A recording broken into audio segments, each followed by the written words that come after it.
Railway खाडीवर विटी pipe तुटल्यामुळे local train ही ट्रॅकवर थांबलेली होती। विटी पाईप तुटल्यामुळे पेंटाग्राफ वायर ट्रॅकवर खाली पडली। विटी पाईप तुटल्यामुळे मुंबई ते विरारकडे जाणाऱ्या लोकल सेवा या बाधित झाल्या, खोळंबलेल्या होत्या आणि युद्ध पातळीवर विटी पाईप तसंच पेंटाग्राफ वायर दुरुस्त करण्याचं काम देखील सुरू आहे। ट्रेन सध्या ट्रॅकवर थांबवण्यात आलेल्या आहेत, त्यामुळे प्रवाशांचे प्रचंड हाल होत आहेत। इतरही गाड्यांच्या वेळापत्रकावर परिणाम होतोय। जवळपास सकाळी 8च्या सुमारास ही सगळी घटना घडली होती।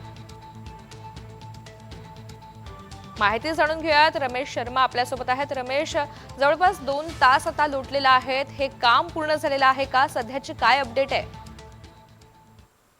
ऋतुजा, अजूनही युद्ध पातळीवर काम सुरू असताना इथे पाहायला मिळत आहे तर रेल्वे कर्मचारी घटनास्थळावर दाखल झाले आहेत। जवळपास 8च्या सुमारास जेव्हा एक मेमो ट्रेन विरारकडे जात होती तेव्हा भाईंदर खाडीवर पेंटाग्राफ और विटी पाईप आणि पेंटाग्राफ वायर तुटलं। त्याचमुळे जो पेंटाग्राफ वायर होता तो खाली पडला आणि खाली पडल्यानंतर एक लोकल ट्रेन होती तो विरारकडे जात होती, तो तिथेच खाडीवर थांबली। हे दृश्य तुम्ही पाहू शकतात की इथे लोकल ट्रेन जे आहे त्याचा युद्ध पातळीवर काम करण्याचं सुरू आहे। विटी वायर आणि पेंटाग्राफ वायर हे दुरुस्त करण्याचं काम इथे होत आहे।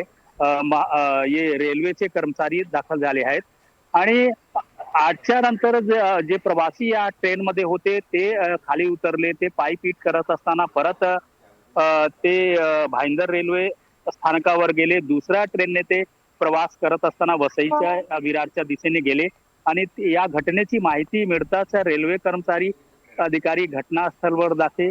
ते ब्रिजवर 2 जे वॅन आहे दुरुस्तीचे 2 वॅन, एक वसई ते साईड आणि दुसरा जे आहे भाईंदर साईड उभे आहेत। दोन्ही ठिकाणी ते कर्मचारी युद्ध पातळीवर काम करत आहेत। जवळपास 1 ते बरोबर आहे। 1.5 किलोमीटर पर्यंत वायर तुटलेली पण आहे, आता ते त्याला लवकरात दुरुस्त लवकर हे करण्याचं काम काम होणं अपेक्षित आहे, कारण या सगळ्यामध्ये प्रवाशांचा प्रचंड खोळंबा होतोय, त्यांना हाल सहन करावे लागतात। रमेश, धन्यवाद सविस्तर माहितीसाठी।